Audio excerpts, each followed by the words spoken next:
¿Se alcanza alguna vez el ser? ¿Puede uno realizar el ser? Todos estamos autorrealizados. Sé como tú eres. Quédate quieto sabiendo que tú eres Dios. Estas declaraciones fueron hechas en diferentes ocasiones por el sabio Ramana Maharshi. En otras ocasiones, el Maharshi dijo: la gracia siempre está, pero lo que se necesita es práctica. La práctica es la solución. Necesitas esforzarte y esperar al gurú para que él te ayude. Tan pronto como viene la gente, quiere ser yanis. Ignoran el esfuerzo que eso conlleva. Aunque las afirmaciones antes recogidas parece que se contradicen, solo es en apariencia. El primer grupo de cuestiones se refiere a la disponibilidad del autoconocimiento y se aplica al estado natural de uno, el estado del que uno ha sido apartado a través del sentido de individualidad y una noción falsa de identidad separada. Mientras se confunda una cuerda con una serpiente, solo existe la serpiente que se ha expuesto falsamente a la cuerda. La cuerda y la serpiente no pueden coexistir. Ramana da los siguientes ejemplos para ilustrar este punto. Alguien guarda una llave en el sitio habitual y, olvidando su paradero, busca en todas partes y finalmente la encuentra. La pérdida de la llave y su descubrimiento final fueron reales para quien lo buscó. En otro ejemplo cita la historia del 10º hombre. 10 hombres fueron a cruzar el río.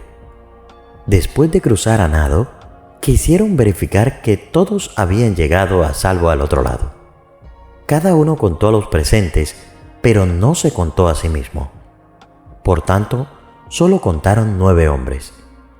Creyendo que uno de ellos se había ahogado, comenzaron a lamentarse en voz alta. Un caminante que pasaba por allí se percató de la situación y les golpeó en los hombros mientras les pedía a cada uno que dijeran su número. 1, 2, 3, en voz alta. He aquí que el último gritó: 10. El ahogado había sido rescatado. Estos ejemplos ilustran cómo la verdadera naturaleza de uno permanece cubierta por la ignorancia vivencial de su existencia. Lo mismo es cierto para el ser y el autoconocimiento. Aunque existe el ser, uno no es consciente de ello como un hecho de la propia experiencia hasta que se elimina la ignorancia. El esfuerzo al que se refiere Ramana no se relaciona con alcanzar el ser, sino con eliminar el obstáculo que nubla nuestra conciencia. Primero presentamos la falsa noción de que yo soy tal y cual, y luego continuamos con el error a través de una serie de identificaciones con personas, ideas, relaciones, etc. Uno está atrapado en el movimiento constante de la mente y las variadas identificaciones de su ser con múltiples pensamientos.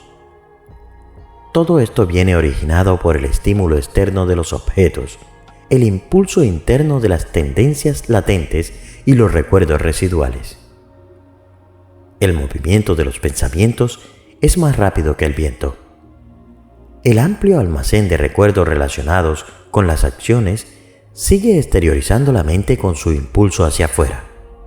Se necesita un esfuerzo para controlar ese flujo de pensamientos, porque de lo contrario, uno siempre estará corriendo con la mente. Cuando hablamos de esfuerzo, probablemente surgen dudas. ¿No implica el esfuerzo un objetivo a alcanzar? ¿No me alejaría la meta cuando ya está disponible siempre y ahora? La forma de evitar esto es ser siempre conscientes de que lo que llamamos esfuerzo es solo un proceso que elimina los obstáculos mentales y aleja la mente de su fascinación por los objetos, de su obsesiva creencia de que la felicidad puede ser otra cosa que el ser. La otra duda se relaciona con la validez de usar la mente. ¿No estaríamos limitados por su perímetro? Es decir, por sus limitaciones innatas. Es importante darse cuenta de que el único instrumento disponible es la mente. En la actualidad, su energía se desperdicia en la creación de una red infinita de pensamientos. Pero al reconocer esta actividad mental improductiva, la mente se vuelve unidireccional y su energía ya no se disipa. Desafortunadamente, gran parte del esfuerzo espiritual se dirige erróneamente hacia la eliminación del pensamiento, el cultivo de la bondad o, más habitualmente, la sustitución de un tipo de deseo por otro. Las enseñanzas de Ramana Maharshi dirigen la atención directamente al pensador, al creador de este mundo de pensamiento. La autoindagación, con su enfoque en el individuo o el sujeto, nos enseña a mirar desde afuera, lejos del ámbito del pensamiento y sus movimientos, de las olas siempre en movimiento hasta la inmensidad inmóvil del océano. El esfuerzo del que hablamos aquí es aferrarse al yo soy, al núcleo del ser de uno mismo. Es necesario un esfuerzo para lograr la rendición continua de la atención siempre que uno no tenga un firme control de ese yo soy. Entonces surge la pregunta: ¿cómo se sabe si la atención es firme o si la mente está volviendo a sus patrones habituales del pensamiento? Si el pensamiento desaparece mientras uno está completamente despierto, uno ha mantenido la atención en el yo. Cuando los pensamientos surgen, significa que nuestra atención se ha desviado y la mente ha vuelto a su patrón habitual de actividad. Ramana explica que la atención en uno mismo tiene la ventaja de volver la mente hacia su fuente. Esta práctica es como la de un perro que rastrea a su amo a través de su olor. No conoce la altura, el color, la edad de su amo ni ninguna de sus características individuales, pero conoce su olor y regresa a casa gracias a esa única facultad. Se produce de forma gradual una disminución intermitente del pensamiento y un giro de la mente hacia su fuente. El uso limitado de la mente para prestar atención a su núcleo ayuda a destruir su tendencia a exteriorizarse. Ramana pregunta: ¿no se destruye en el proceso el palo usado para remover la pira funeraria? Al permanecer constantemente en la plenitud de la conciencia de uno, el descubrimiento de la propia felicidad natural, la verdad que siempre es, nos es revelada. A partir de entonces, no es posible ningún otro esfuerzo, ya que el que hace el esfuerzo ha cesado. Ramana dice acerca de este estado: aquí es imposible hacer un esfuerzo, allí es imposible estar sin él. Aquí se refiere al estado de autoconciencia constante y allí se refiere a una vida centrada en el ego. La verdadera belleza de la vida se desarrolla cuando el ego descansa en su fuente, en la plenitud de la conciencia. En ese estado, la acción fluye sin la carga de la ansiedad o el miedo. La alegría abunda y uno está completamente libre de cualquier sensación de dependencia, dolor o tristeza. A este estado también podemos conocerlo como la elocuencia sin palabras. Espera un segundo. Ahora hablaremos sobre la verdad suprema. Una vez, cuando el gran erudito espiritual Ganapati Muni estaba presente en el antiguo salón de Bhagavan, un grupo de aledaños preguntó: ¿cómo vamos a controlar la mente? En respuesta, Ramana les pidió que investigaran el origen de la mente y les explicó el camino de la autoindagación. Pronto se fueron y Bhagavan, como es costumbre, salió a caminar. Al comentar a otros, Ganapati Muti dijo: El camino del autoconocimiento que Bhagavan enuncia es muy difícil incluso para los eruditos, y Bhagavan se lo ha propuesto a estos pobres aldeanos. Dudo si lo han entendido, y menos aún si pueden practicarlos. Si Bhagavan les hubiera aconsejado practicar un poco de puja, adoración o japa, repetición de palabras, habría sido más práctico. Cuando Bhagavan regresó de su caminata, se lo transmitieron y él comentó: ¿qué hacer? Si se debe impartir una enseñanza de acuerdo con la forma tradicional, primero se debe ver si el destinatario está cualificado o no. Luego se prescriben varios métodos, paso a paso. Más tarde, el gurú dice que todo esto es solo preliminar y que uno tiene que trascenderlo. Finalmente, se revela la verdad suprema de que solo el ser es real, y para darse cuenta de esto, se enseña el camino directo de la autoindagación. ¿Por qué dar rodeos? ¿No debería uno enunciar la verdad suprema y el camino directo al inicio en lugar de defender muchos métodos y negarlos al final? Al decir eso, Bhagavan reanudó el silencio. Es por eso que en algún momento he dicho en estos videos que incluso la autoindagación termina siendo un obstáculo. Luego de hallar la verdad, ya nada es necesario.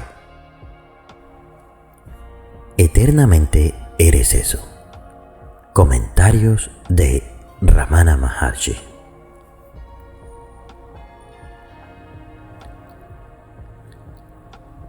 Dada la variedad del mundo visible, una sola fuente de poder ilimitado ha de ser aceptada.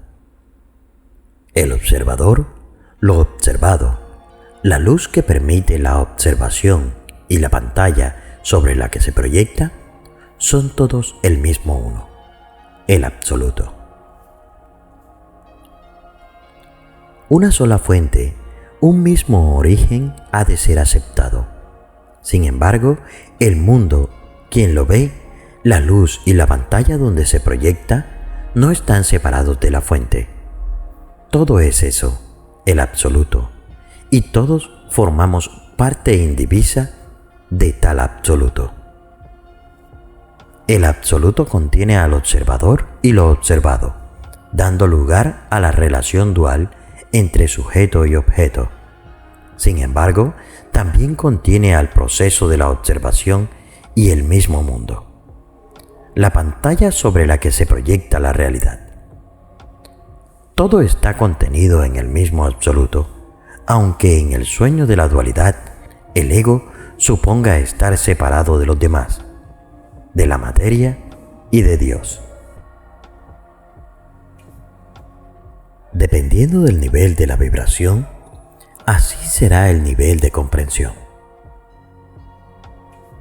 Poco a poco, conforme se mora en el sí mismo y se vive desde el corazón, el nivel de la vibración irá en aumento, y con él el nivel de comprensión, hasta llevar a prácticamente darse cuenta de que su auténtica naturaleza es idéntica de aquello que observa y también de aquello que produce la observación, y que en el estado de ignorancia suponía separado, llegando a denominarlo Dios. En lo real, no existe separación entre el observador, lo observado y eso que produce la observación. Tal triángulo solo existe en la dualidad y su representación gráfica tan solo sirve para su comprensión intelectual. Conforme el conocimiento gana terreno a la ignorancia, tal triángulo se disuelve para dar lugar a la frecuencia que representa al absoluto. Por otro lado, la conciencia no está separada del mundo material, pantalla donde se produce la proyección de la realidad, por muy variada que ésta pueda ser. Así, el triángulo que representa la conciencia se fusiona con el cuadrado que a su vez representa al mundo material a través de los diferentes elementos, dando lugar a la afirmación: todo es uno y lo mismo. Todas las enseñanzas comienzan con la existencia del individuo, el mundo y Dios. Mientras dure el ego, estos tres conceptos permanecerán separados. Morar sin ego en el ser es lo mejor. Todas las escuelas de conocimiento suelen comenzar sus enseñanzas del mismo modo, centrándose en argumentos mentales, lo cual no deja de ser otra forma de ignorancia convertida en alimento para el intelecto y el ego. Tal error solo llegará a su fin cuando el practicante se instale en el ser.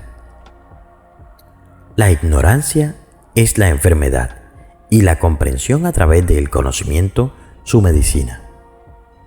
Discutir es lo que más le gusta al ego, pues le aporta energías renovadas que le afirman su naturaleza ilusoria, haciéndole creer que está vivo y existe. Aunque contemplado desde el absoluto, su existencia es tan aparente como efímera. El ego siempre va a encontrar argumentos de discusión. Así el hombre, el mundo y Dios ofrecen un amplio material, junto a una magnífica gama de senderos en los que extraviarse. ¿De qué puede extraviarse el hombre? De su objetivo prioritario, morar en el corazón a través de la permanencia en el sí mismo. ¿De qué sirve discutir sobre si el mundo es real o una ilusión? Si es energía consciente o materia inerte, si es felicidad o sufrimiento. Morar en el ser, el estado donde ni el ego ni el mundo existen, es la solución válida para todos. Ramana Maharshi continúa con el mismo tema del verso anterior: evitar la discusión. Tal es la importancia que concede a este riesgo de extravío en conceptos mentales que a ningún buen puerto puede llevar, excepto alimentar al ego. Así pues, una vez más devuelve la atención al lector hacia el estado de ser en el que el ego se verá debilitado por iniciación energética, ya que toda la energía se la concede al ser a través de la conexión con el corazón. A consecuencia de ello, el ego se disolverá y por extensión el mundo. Por este motivo, indica que tal práctica es la solución válida para todos. ¿Cómo van a cambiar nuestras relaciones cuando no estén condicionadas por el ego? Brillará una perfecta armonía, pues habremos podido liberar a todos los seres humanos. ¿De qué los hemos liberado? De nosotros mismos, de nuestro ego. A partir de entonces ya no quedarán pretensiones, y sin pretensión no nacerá la oposición. El mundo interpretará una sinfonía plena de armonía y nosotros seremos su director. Eso sí, un director sin batuta.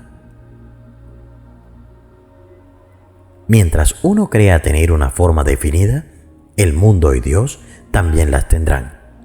Cuando uno es el ser sin forma, ¿quién queda para ver? Eso que ve es el ojo, completo y limitado. Las formas impiden la percepción de lo absoluto.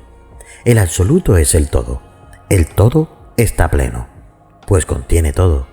Lo invisible se oculta a lo visible, por ello, cualquier forma es un obstáculo a la percepción final de lo absoluto.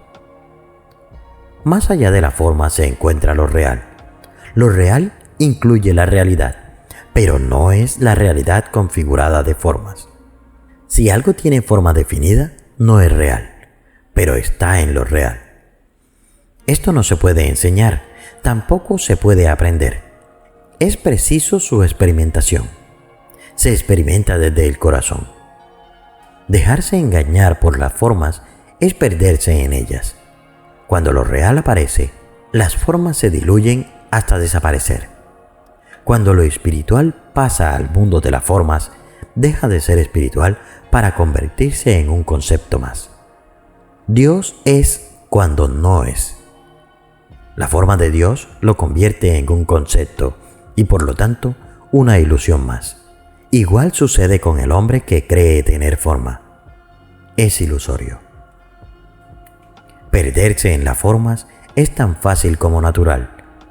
Por ello, morar en el corazón es el acceso a lo invisible.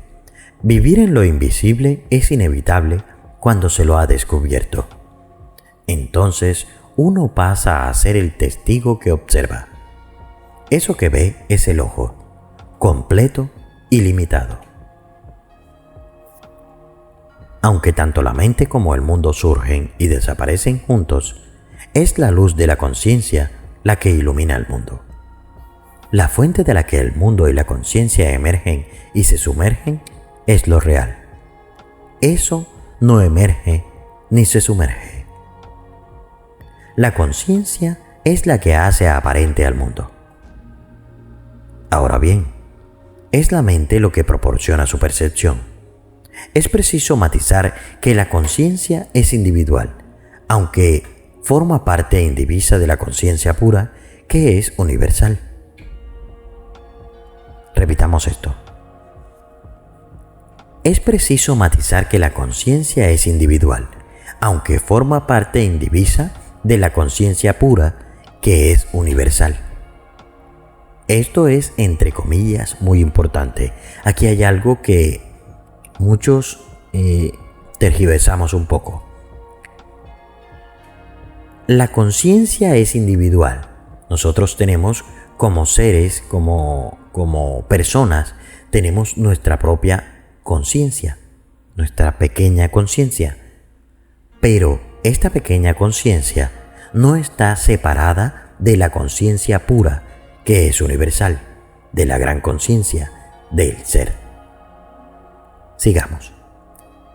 Se trata de la misma conciencia, solo que el ego, al percibirse separado del resto, se identifica con la forma limitada del cuerpo, dando lugar a la creencia de ser un individuo, lo cual es fruto de la ignorancia y fuente de sufrimiento.